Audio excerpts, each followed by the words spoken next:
Pagkatapos ay bigla ko naalala ang cellphone ko. Nasaan na nga pala yung gamit ko? Bulong ko sa sarili.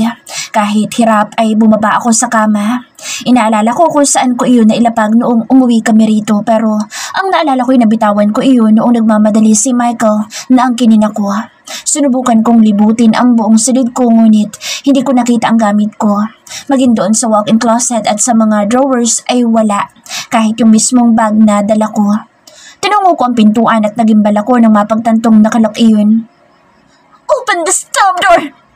Sigaw ko at kinalampag ang pintuan. Ilang beses pa akong nagsisigaw, ngunit walang pumapansin sa akin. Nang mapagod ay napupuyos ang kalooban, bumalik ako sa kama at naupo sa gilid noon. Pagkatapos ay napadako ang mga mata ko sa teleponong nasa gilid sa may bandang ibaba ng nakasabit na TV. Nilapitan ko iyon at agad na nagdial. Mabuti na lang din at memorize ko ang landline number sa bahay. "Hello?" Sa Ate Myrna ang sumagot sa kabilang linya. "Hello? Ate Myrna? Nasaan si Mommy? Please, I need to talk to her. I need help, Ate, please." Dara-daratsyong pakiusap ko. Ngunit napasingap ako at nabitawan ng hawak kong telepono na biglang bumukas ang pintuan at iluwa noon si Michael.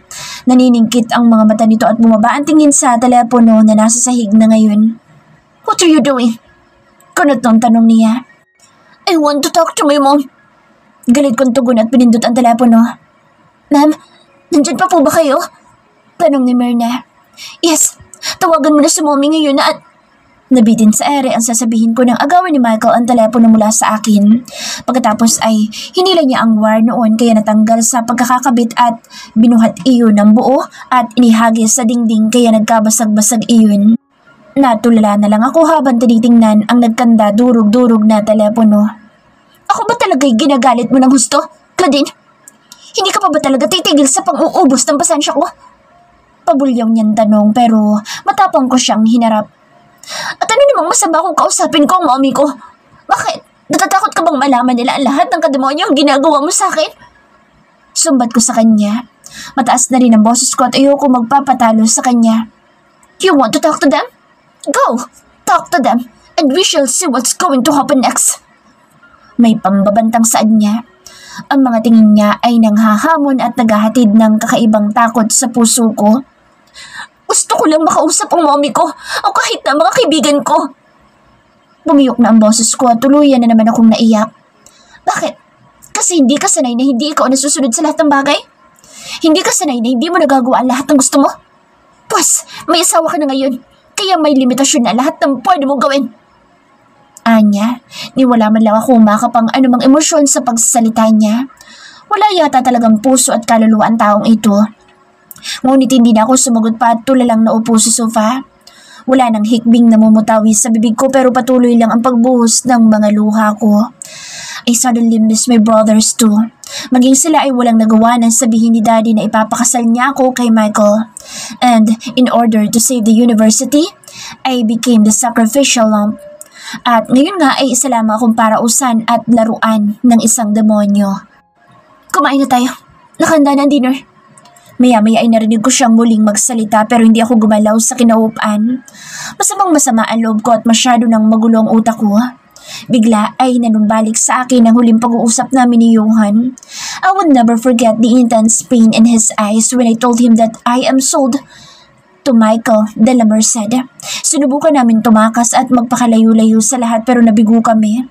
Hindi ko akalaing bantay sarado ni Michael ang lahat ng lakad ko. Pinagbantaan pa niyang papatayin si Johan noon kaya wala akong nagawa kung hindi ang pumayag na napakasalan siya. None of my friends attended the wedding. Hindi na rin kami nakapag-usap mula noon kaya hindi ko na alam kung ano ang tunay na nararamdaman nila sa nangyari. "Hindi ako nagugutom. Kumain ka mag-isa mo." Malamig kong tugon. Naramdaman ko lumapit siya sa akin pagkatapos ay bumuntong hininga siya. "Fine. Kapag inubos mo ang pagkain mo, pupunta tayo sa bahay niyo ngayon at doon tayo matutulog." Automatikong napalingon ako sa sinabi niya at bumilis ang tibok ng puso ko. Nagtaas baba ang dibdib ko at direkta akong tumingin sa mga mata niya. "Nagsasabi ka ba ng totoo?" Nagdududang tanong ko. Tumango naman siya pagkatapos ay inilahad niya ang kamay sa akin. "Let's have dinner together. And we will go to your house to get whatever it is that you want to get." Pagkukumpirma pa niya. Napatayo ako at parang nabuhayan ng loob sa sinabi niya. Okay, pero nasan nga pala cellphone ko at ang bag ko? Naalala kong tanungin.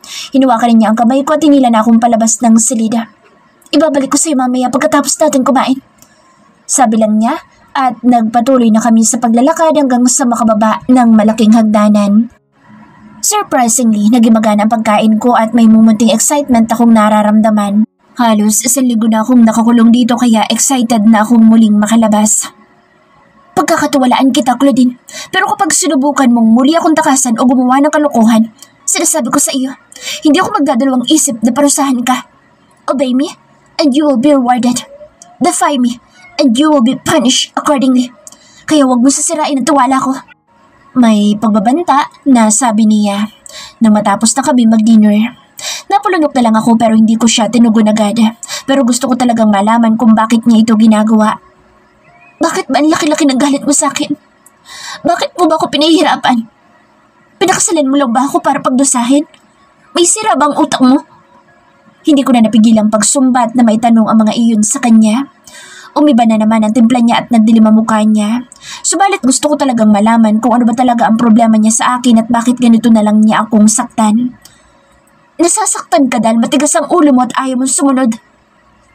Maaaring ikaw ang reyna ng university pero sa pamamahay ko, susunod ka sa lahat ng gusto ko. Pagmamatigas naman niya, nagtagis ang mga ngipin ko at pinanlisikan siya ng mga mata. Ngunit mas pinili kong tumahimik muna dahil baka biglang magbago ang isip niya at hindi na kami matuloy sa pag-alis. Nilampasan ko siya at umakyat ng muli sa kwarto namin. Mabilis ako nagbihis. Paglabas ko'y nandoon na rin siya at salubong pa rin ang kilay. Halatang galit siya pero hindi ko na lang muna siya papansinin. Mag-usap tayo. Bigla ay sabi niya kaya napahinto ako. Nilingon ko siya pero ayoko salubungin ang mga mata niya. Nasaan ang bag ko at cellphone ko? Sinunod ko na ang sinabi mo at tinapos ko ng maayos ang dinner ko. Kaya ibalik mo na sa akin ang gamit ko. Lakas loob kong sagot. Tumalim na naman ang mukha niya. Ang sabi ko mag-usap tayo. Giit niya. Muntik na umikot ang mga mata ko. Nag-uusap na tayo. Pabalang kong sagot. I am trying to talk nicely here. Kaya huwag mo kong gagalitin, Claudine. May pagbabanta na naman ang boses niya. Hindi kita ginagalit kasi talaga naman lagi kang galit. Ano ba sasabihin mo? Nairita na ako kasi gusto ko na umalis kami. Baka mamaya magbago na naman ang isip niya at kung anong kabuisita na naman ang maisip niyang gawin. Hindi pwedeng palagi tayo nag-aaway kaya matuto kang sumunod sa akin para wala tayong gulo. Deklara niya. Hindi ko naman napigilan ang pagak na tawa ko sa sinabi niya. Dapat, hindi asawang binili mo kung hindi puppet. Para susunod ng walang ingay sa lahat ng gusto mo. Sarkastikong sagot ko. Binili? Salubong ang kilay na tanong niya. Oh, hindi ba ikaw mismo nagsabi na nagbayad ka ng malaki para makuha ko? So, anong ibig sabihin nun? Di binili mo ako, di ba? Pero uulit-ulitin ko sabihin sa iyo. Kahit ibigay mo pa lahat ng pera mo, tao ako at walang katumbas na halagang buhay ko. Nanguuyam na sumbat ko sa kanya. Hindi naman siya nakaimik at nakatingin lang sa akin ng masama. Bakit kaya laging asama ng tingin niya sa akin? You are my wife. As long as you are obedient of me, I will be devoted to you. All I need is your obedience and loyalty. Then, we will not have any problem. Seryosong pahayag niya. Ako naman ang natahimik. Kahit kailan hindi ko ninais na makasal sa iyo. Pero nandito na ito at wala na rin naman ako magagawa. Kaya ko na maging loyal at obedient sa iyo. Pero sa puntong magbumukha na akong aso o puppet mo, hindi naman siguro tama iyon. Since we are married, we should be equal and everything between us must be mutual. Katwiran ko. Halatang hindi niya nagugustuhan ang sinasabi ko pero since nag-uusap kami, sasabihin ko lang kung anong totoong nararamdaman ko. Deal, but I have to warn you. Hindi ako magdadalawang isip na parusahan ka kapag binali mo mga sinabi mong iyan. Saan pa niya? Bumuntong hininga ako at umiling na lang. This is going to be a hell of a marriage life. Tara na, lumalalim na ang gabi. Yaya ko na sa kanya. Matagal pa niya akong tanitigan bago nagbuga ng hangin at tumango. Pagkatapos noon ay lumapit siya sa akin at marubdob na hinalikan ng mga labi ko. Nang wala siyang makuhang tugon mula sa akin ay huminto siya at tumitig lang ng matagal sa akin. Muli siya nagbuga ng hangin bago ako tinalikuran. Hindi ko maintindihan kung bakit biglang bumilis ang tibok ng puso ko. Hinintay ko siyang makapagbihis at hindi ko napigilan ang mapangiti nang iabot na niya sa akin ang bag ko. Agad kong kinuha ang cellphone ko sa loob noon pero napasimangot din ako kasi battery empty ito. Maras akong bumuntong hininga. I-charge ko na lang mamaya sa bahay. Naging tahimik lang ako sa buong biyahe. Hindi ko ipinahalata ang matinding excitement na nararamdaman ko dahil sa wakas ay nakalabas na rin ako. Pagkalipas ng mahigit isang oras ay narating na namin ang bahay. Tila ba matagal na panahon akong hindi nakauwi kaya halos takbuhin ko ng pintuan. Bumigat ang dibdib ko at naging emosyonal agad ako nang makita ang yaya ko. Nagulat pa ito nang yakapin ko siya ng mahigpit. Pumikit ako at tinayaan ang mga luha kong humulas. Hindi ko lang talaga mapigilan. Michael, hindi niyo sinabing darating kayo. Napaangat ako ng muka nang marinig ang boses ni Mommy.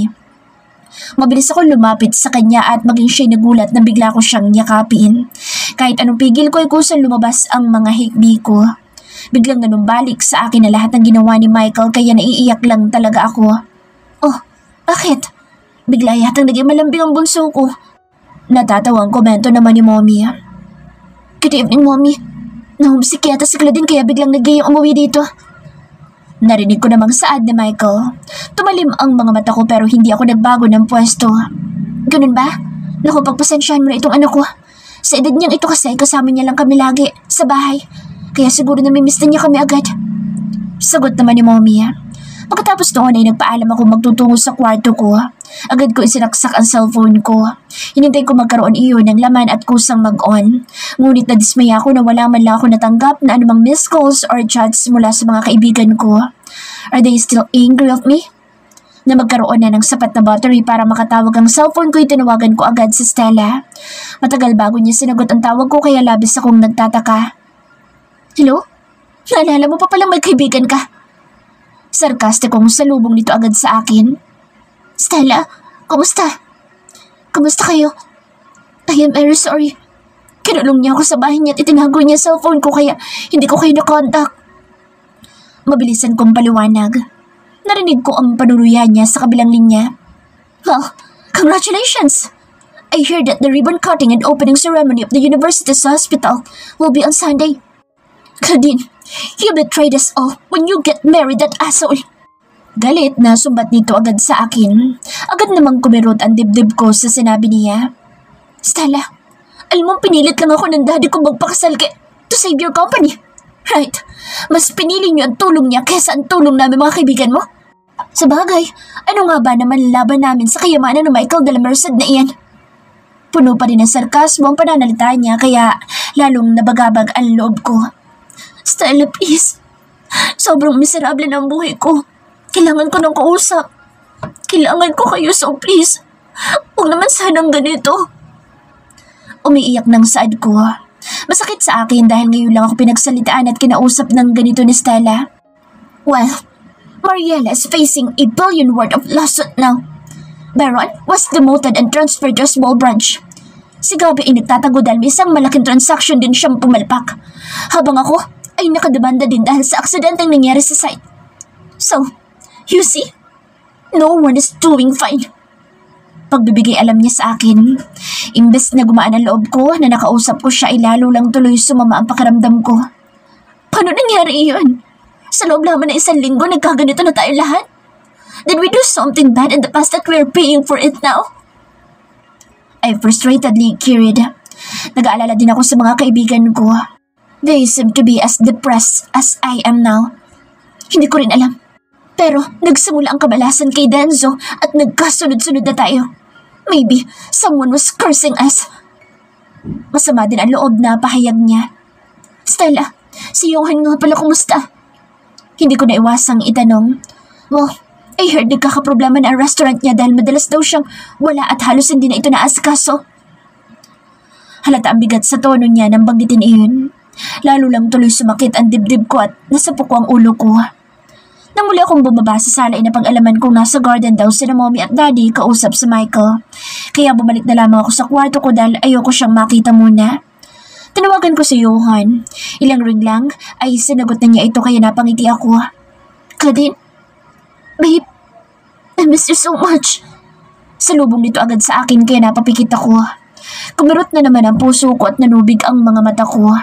Naupo ko sa gilid ng kama at kinuha ang isang unan. Ipinatong ko yun sa kandungan ko. I miss you too, Johan. I heard what happened. Please, huwag mong pabayaan ang sarili mo at ang negosyo mo. Pinaghirapan mo yun eh. Hindi mo deserve ang mahirapan dahil lang sa akin. Mabigat ang loob na pahayag ko. I heard his low sobs on the other line kaya parang lalong hiniwa ang puso ko. I can't live without you by my side. I love you so much, Claudine. I love you with all I have. Emosyonal pa niyang tugon. Umiling ako sa kahuminga ng malalim. Kalimutan mo na ako, Johan.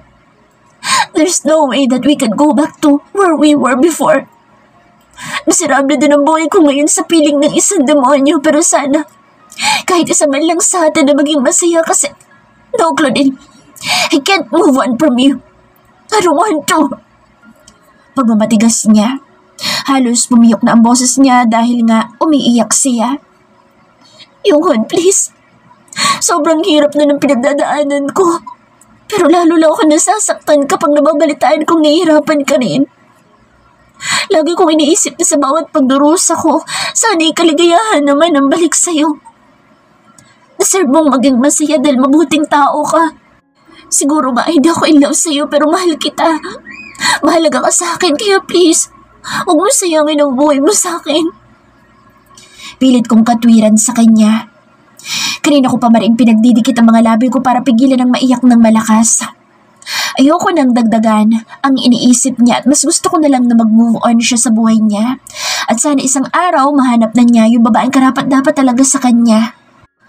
Ano pa silbi ng buhay ko kung wala ka na sa akin? I already decided my future and you are the biggest part of it. Giit pa niya. Natakpan ko ang bibig ko para hindi niya marinig ang mahinang paghikbi ko. Johan, makinig kang mabuti. Hindi na ako karapat-dapat sa'yo.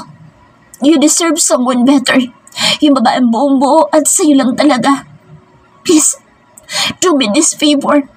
Be happy, Johan, kasi kapag hindi, baka tuluyan ko na rin isuko ang buhay ko.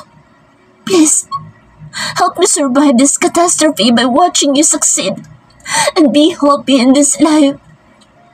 Pagsusumamo ko. Sabay kaming umiiyak. We cried the pain of losing each other.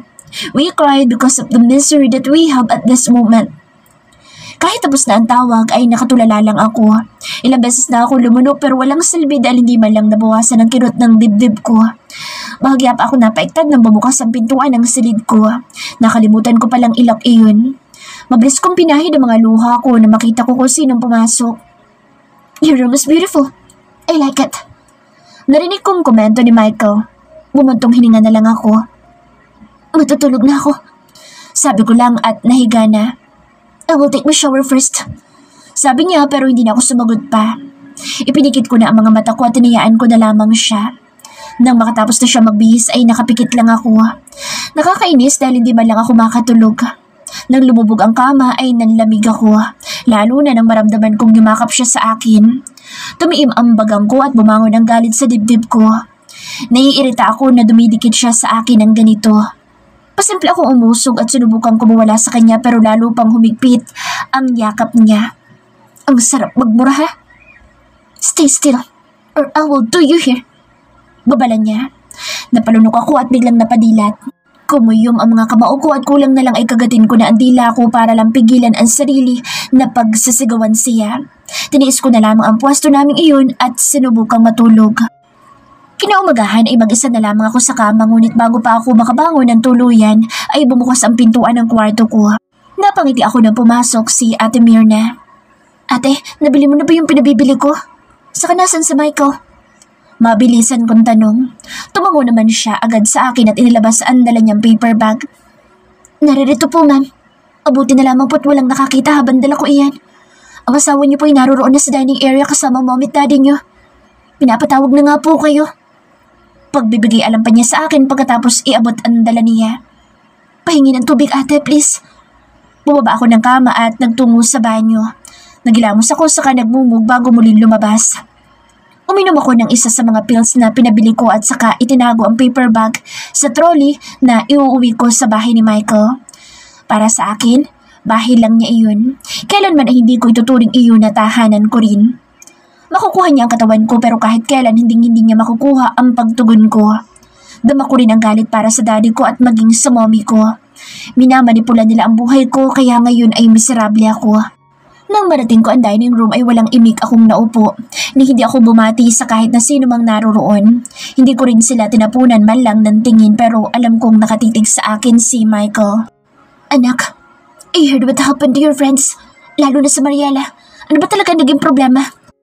Nagangat ako ng paningin kay mommy na magtanong siya. Pumait tuloy agad ang panlasa ko nang maalala ang kinasadlakan naming magkakaibigan. I don't know enough details yet, Mom. Pupuntahan ko po sila mamaya. Magalang ko pa ring sagot. Ramdam kong marahas na napalingon sa akin sa Michael pero hindi ko siya pinansin. You didn't tell me about that. Nalingon ko siya sa sinabi niya. Hindi ba? Well, at least, ngayon alam mo na. Pilit ang iting tugon ko sa kanya. Hindi naman siya sumagot at kunot-tun tumitig lang sa akin. Pagkatapos kumain ay naligo agad ako at nagbihis. Magkikita-kita kami ng mga kaibigan ko ngayon sa restaurant ni Johan. Hindi ko sinabihan sa Johan dahil gusto ko siyang surprise. Akala ko ba nagkalino na tayo, Claudine? Pagalit niyang tanong. Palihim akong umirap. Ano na naman mong problema mo? Dumilim ang mukha niya sa uri ng pagtatanong ko. Kapag may pupuntahan ka o gagawin ka, dapat ipapaalam mo muna sa akin. Gaya ngayon, hindi pa kita pinapayagan pero... Wait lang, Michael. Ipapaalala ko lang ulit sa'yo, ha? Mag-asawa tayo. Kaya may karapatan pa rin akong pumunta kahit saan kong gusto hanggat wala akong ginagawang masama. Katwiran ko naman at sinuot ko na ang clutch bag ko. I don't like your friends. Kaya hindi ka na pwede makipagkita pa sa kanila. May asawa ka na kaya hindi ka na pwedeng umakto na parang dalaga at makikipagkita sa kanila na kagaya ng dati. From now on, I should be your only priority. Maotoridad niyang saad na nagpatigagal sa akin. Napaawang ang mga labi ko at hindi makapaniwalang tumingin sa kanya. I love my friends and you can forbid me to see them. May mga karapatan din ako, Michael. I am beginning to feel frustrated with him again. Pero tumalim na naman ang mga mata niya kaya kinabahan na naman ako. Then, I will be coming with you. Napanganga na naman ako at namilog ang mga mata ko. Hindi yata talaga niya palilipasin ang isang araw na hindi niya sisirain ito. Look, Michael. Kahit sa mag-asawa, kailangan pa rin ng privacy. Isa pa, privacy? O ayaw mo lang malaman ko na nakikipagkita ka pa sa ex mo? Akala mo ba talaga tanga ako at pwede mong paikutin? Pinamamahalaan ko ang isang higanteng korporasyon. Sa palagay mo ba, hindi ko magagawang malaman ang lahat ng galawan mo? Nanunoy ang tanong niya kaya natigilan ako. Paano niya nalaman iyon? Damn it. Fine, wala akong pakialam kung gusto mo sumama o kung gusto mo akong pasundan. Suit yourself. Asik ko at tinalikuran na siya. Dumiradyo ako sa pintuan at tuloy-tuloy na bumaba. Pinakaramdaman ko kung sunundan nga ba niya ako pero hindi naman. Kaya tumuloy ako sa garahe at sumakay na sa kotse ko. Pinaharurot ko agad iyon palabas. Napangiti ako at nakahinga ng maluwag nang tuluyang makalabas ng vicinity ng village namin. Idinayal ko agad ang number ni Stella. Oh, nasan ka na? Kanina ka pa namin hinihintay. Pananermon agad ni Stella nang sagutin ang tawag. I'm on my way. Relax. Natatawang sagot ko. Nagulat pa ako dahil marunong pa rin pala akong tumawa sa kabila ng impyernong kinasasadlakan ko ngayon. Sige, naka-order na rin kami. Sabi lang nito. See you. Halos patili na nga iyon para ako isang prasong biglang nakalaya. Excited talaga ako. Isa pa namimiss ko na rin sila. Napuno na excited na sigawan ng buong resto nang makita nila akong bumaba sa kotse ko. Patakbo pa sila lumapit sa akin at niyakap ako na mahigpit. God, I miss you guys. Sambit ko. May luha na rin ang mga mata ko. Maging sina Mariela at Stella ay naluluha na rin. Doon na tayo sa loob. Yaya naman ni Gabi. Tumangulang ako at sumunod na nga kami sa kanya. Nagpalingaling ako dahil wala akong makitang ibang tao maliban sa amin. Naka-standby lang din yung mga crew. Bakit walang ibang customer? Si Johan nasaan? Tanong ko agad. We rented the whole place for 24 hours. Kaya let's enjoy and drown ourselves with alcohol. Ani Byron. Tama, Claudine. Bawal tumanggi sa alak ngayon. Magpapakalasing tayo. Kahit sumuka ka pa riyan. Natatawang deklara naman ni Gabi. Natawa kami lahat pero sa puso ko ay gusto kong umiyak. Ready na ang lechon! Napasingap ako habang napalingon naman mga kaibigan ko nang marinig si Johan. I smiled wildly when our eyes met. Mabilis niyang ibinaba ang lechon de leche sa gitna ng mesa at mabilis akong pinuntahan at niyakap. Doon ko na talaga hindi napigilan ang hindi maiyak. I miss you, babe. I miss you so much. Paulit-ulit niyang saad habang yakap-yakap ako ng mahigpit. Narinig ko suminghod sina Mariela at Stella. Tumagal din ng ilang minuto ang ganoong ayos namin ni Johan bago kami parehong kumalma. Kasunod din noon ang pagtunog ng cellphone ko. Dumagundong ang dibdib ko na makita ko kung sinong tumatawag, ngunit imbes na sagutin ay pinatay ko ang cellphone ko. Napatingin din sa akin ang mga kaibigan ko. Si Johan naman ay naupo sa tabi ko. Is Michael cruel to you? Maya-may tanong ni Johan. Tumalim ang mga mata ko at sumakit ang dibdib ko. Yes. He is both sexually and physically abusing me. Ni sa inagap ko, hindi ko akalaing daranasin ko ang ganoong klase ng kalupitan. Sumbong ko sa kanila.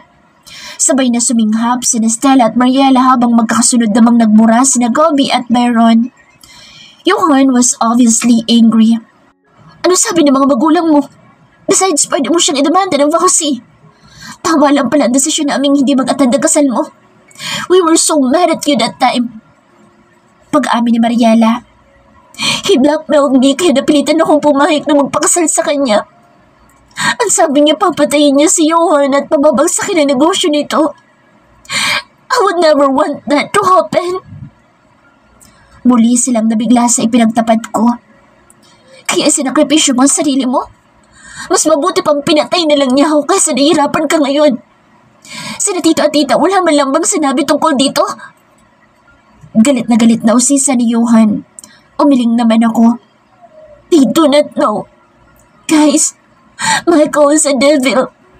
Natatakot ako sa pwede niyang gawin sa mga magulang ko kapag magsumbong ako. Hindi ko na alam ang gagawin ko. Hawak niya sa leeg ang daddy ko dahil siya diretsong nagpa-finance sa ospital. Habang nagsisimula pa lamang ito mag-operate. Lahat kami napabuntong hininga. Napagkasunduan naming i-enjoy lang ang araw na ito at hindi mo naisipin ang problema. We ate and drink. We bonded like before. Hindi nga lang ganoong kasaya dahil wala na si Denzo. We terribly miss him. Hindi ko alam kung ilang oras na kaming naririto at nagkakasiyahan na biglang matahimik ang mga kaibigan ko. Nakatingin sila sa likuran ko at halatang hindi maganda ang mga itsura nila. Claudine, let's go! Nasamid ako nang marinig ang malalim at baritonong boses ni Michael. The devil is here. Usal ko. Kanina pa ako nahihilo at damandam ako na yung malakas na tama ng alak sa sistema ko. Sumuray ako nang tumayo at naramdaman ko agad ang mga braso ni Johan na umalalay sa akin pero mabilis akong inagaw ni Michael sa kanya. Don't you dare touch her! Bulyaw niya rito. Akmang papalag si Johan sa kanya pero agad akong humarang sa gitna nila. Johan, please. Ayoko masaktan ka. Demonyo, lalaking ito kaya kaligayahan niyang manakit ng iba. Pigil ko agad kay Johan.